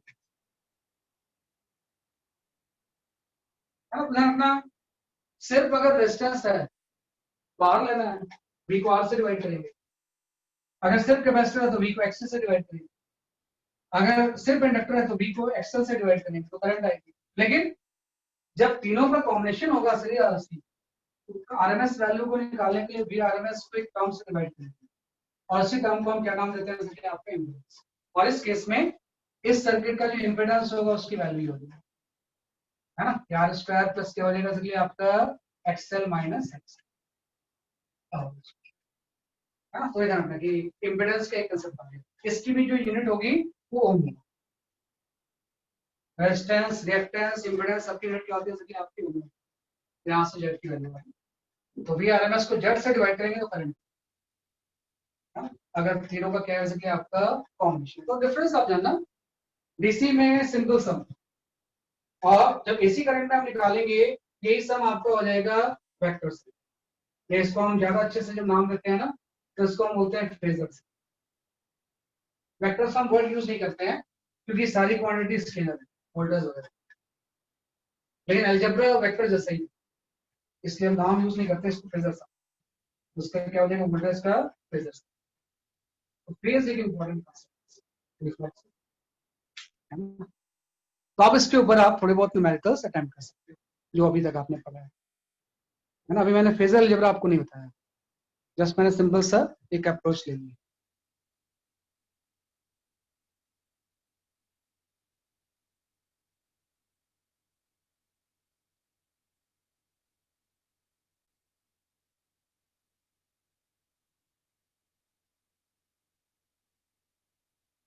ये आप करें, है ना, इसी को हम बोलते हैं फ्रेजर। चलो तो मैं एक क्वेश्चन दे रहा हूँ उसको अटेम्प्ट करो आप।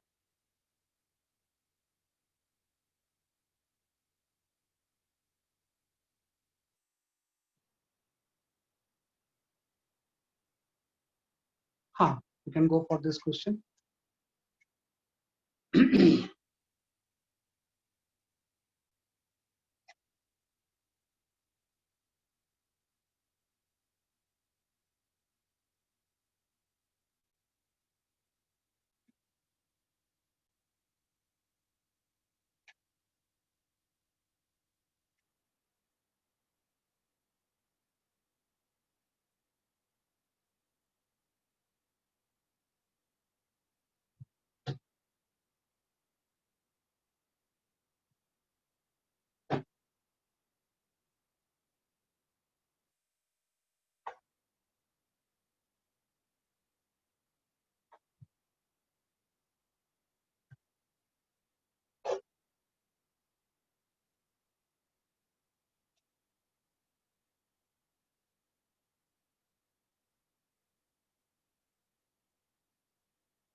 अभी चेक कर रहा हूँ।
ओके, मैं देखता हूँ अभी।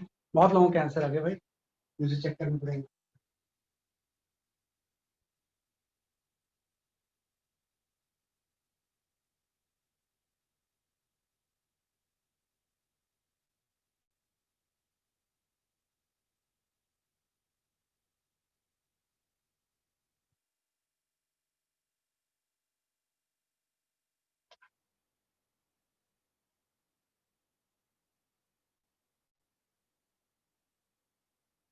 हाँ, सही आंसर है सबका।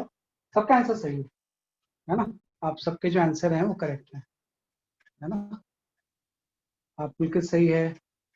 कीर्ति सही है, विदुषी सही है, वरीशा सही है, कृतिका सही है, निमिषा सही है, दिव्यांश सही है ना?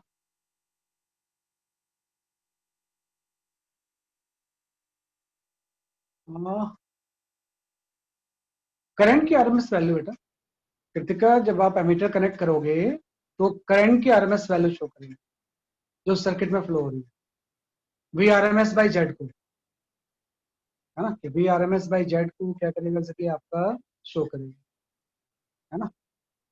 इसका ए ऑप्शन सही बता रहे हैं सब लोग, है ना? ए ऑप्शन सही बता रहे हैं भाई। ये वाली वैल्यू शो करेगा। अगर मैं यहाँ पे एक हॉट वायर टाइप एमीटर लगा दूं, है ना? ये हॉट वायर टाइप एमीटर जो है ना, ये करंट को शो करेगा, total voltage by V R M S by ये जो जेड से डिवाइड करेंगे उसको शो। अगर मैं इसके पैरेलल में एक वोल्ट मीटर लगा दूं, ये चीज वी आर को शो करेगी। आई वी आर जो होगा वो रेजिस्टेंस के क्रॉस वोल्टेज ड्रॉप के आरएमएस वैल्यू। इसके क्रॉस लगा रहे तो वीसी को शो करेगा, इसके क्रॉस लगा रहे तो वीएल को show.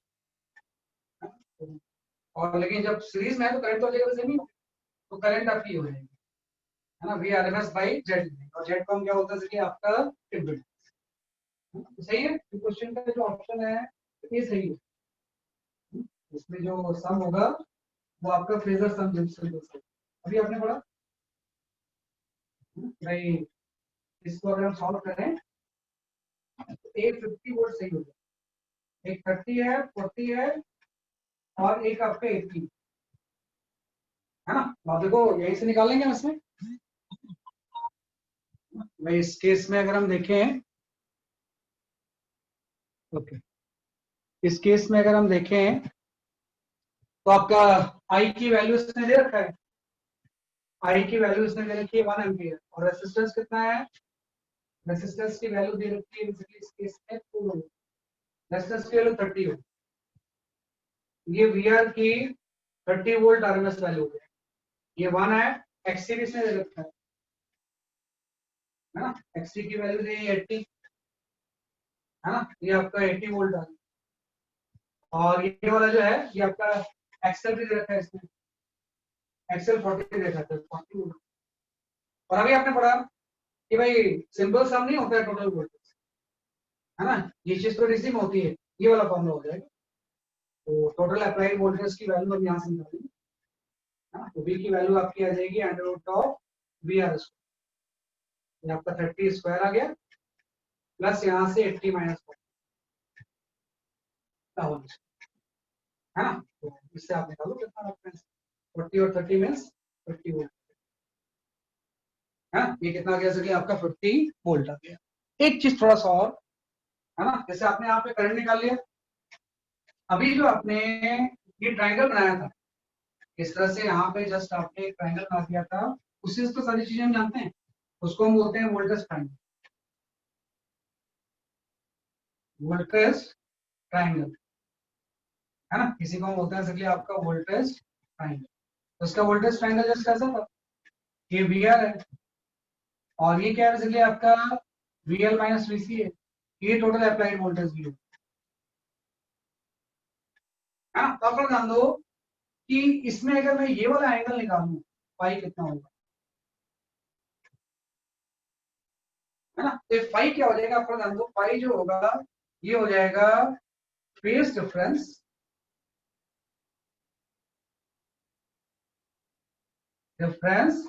Between current and total voltage,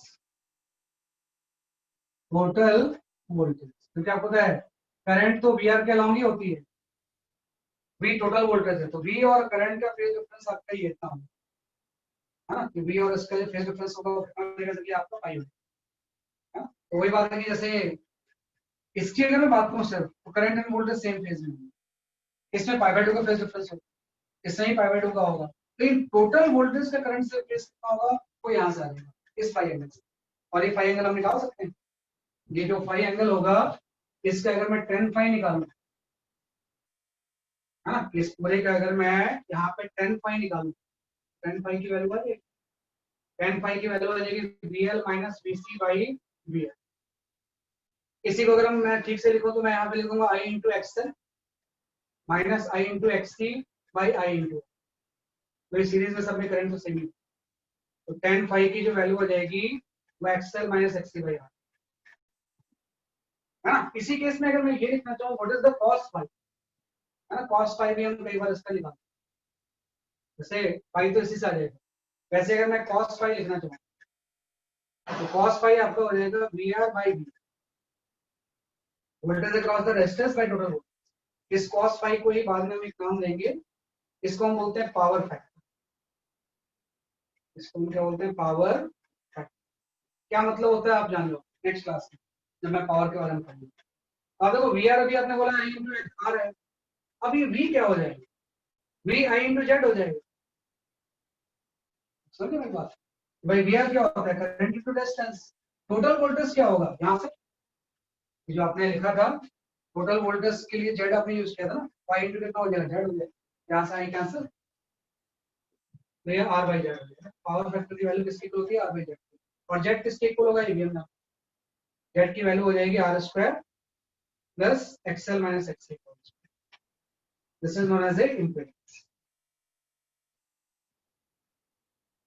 तो ये आपका एक फेज डिफरेंस आ गया, जैसे मतलब ये हो गया कि जैसे मुझे ये 5 पता चल गया, तो ये वैसे ये जो v है ये तो मैं अभी बोल रहा हूँ कि आरएमएस वैल्यू है, ये आरएमएस वैल्यू है, लेकिन अगर मैं किसी इंस्टेंट पे इसकी v को लिखना चाहूँ, मैं लिख सकता हूँ v maximum sine omega T plus,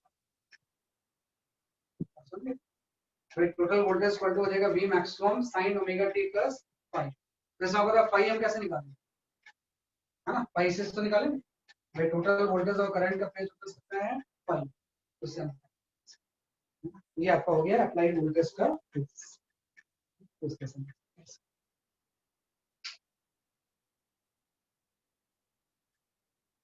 हाँ, this 1 ampere is the RMS value, बिल्कुल आरएमएस, ये जो 1 एम्पियर हमने लिया हुआ है इस क्वेश्चन में ये आरएमएस वैल्यू, कुछ नहीं दिया मतलब आरएमएस वैल्यू, 1 एम्पियर फ्लो हो रही है वो आरएमएस वैल्यू, जब आई आरएमएस से हम आर को मल्टीप्लाई करेंगे तो वी आर की आरएमएस वैल्यू है, इसमें जो हम जो भी लिख रहे थे वो आरएमएस वैल्यू, जो वी 50 वोल्ट आया है ये भी अप्लाइड वोल्टेज की आरएमएस वैल्यू है है ना, कि जो 50 वोल्ट आंसर आया है अप्लाइड वोल्टेज की कौन सी वैल्यू है, आरएमएस वैल्यू है।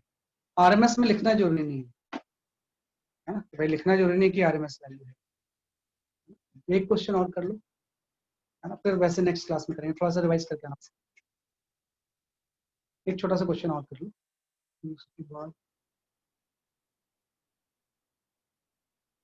you can go for this question.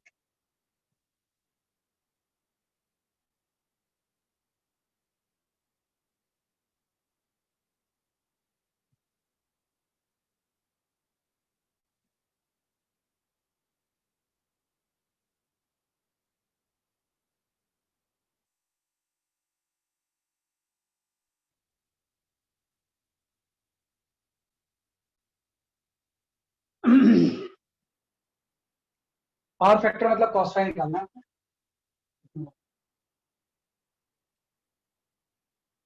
Power factor का यूज मैं बताऊंगा नेक्स्ट।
हाँ, काफी लोगों के सही आंसर आ रहे हैं, बिल्कुल सही है। वंशिका त्यागी, आपका आंसर बिल्कुल सही है ना। हाँ, निमिषा सही आंसर है, पुलकित सही आंसर है, Varisha your answer is correct, Vanshika Tyagi your answer is correct, Kirti your answer is.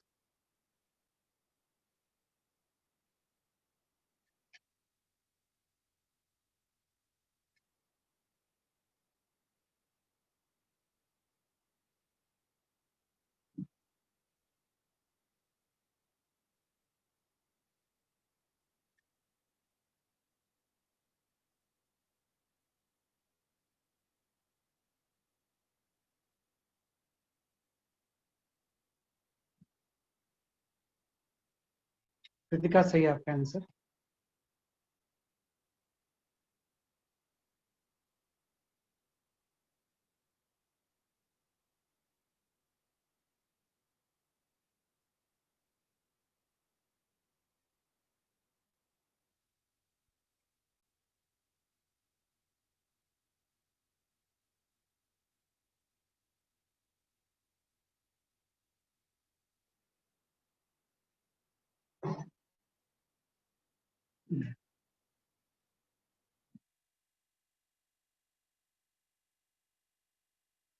हाँ, दिव्यांश सब आपका आंसर सही है। ठीक है, मैं एक्सप्लेन कर देता हूँ इसे। आप पावर फैक्टर तो निकालना है आपने, हाँ।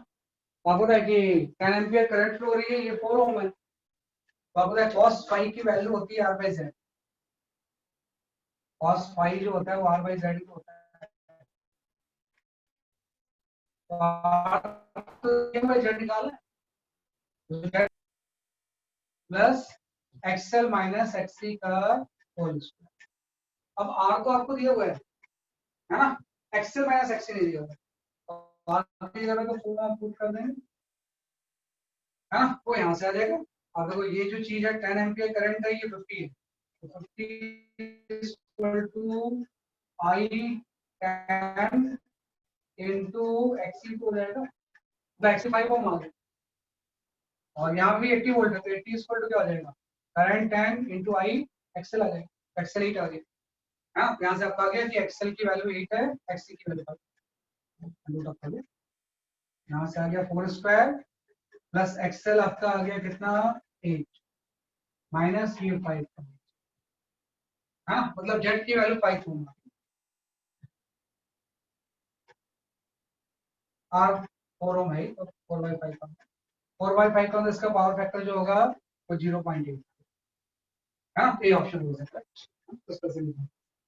एकदम आसान से चीज होती है, कोई बस टर्म अलग आ गए, अब तक जो आप डीसी पढ़ते आ रहे हो ना उसके टर्म कुछ अलग थे, एक नए नए टर्म बस यूज होते हैं, वैसे कोई मुश्किल चीज नहीं है, उस नए नए टर्म्स इसमें क्या होते हैं। चलो, that is all for today, will continue with the alternative current next week, sir Friday को जो क्लास ना, और फिर नेक्स्ट वीक में आपको इसकी भी प्रैक्टिस शीट दे दूँ, तो एक बार टेस्ट से पहले उसको अटेंड करते हैं ना, हर प्रैक्टिस शीट एक बार टेस्ट से पहले अटेंड, तो उससे काफी आपको चीजें जो होंगी वो आ जाए। Bye bye. Thank you, sir. Thank you, sir. Bye bye.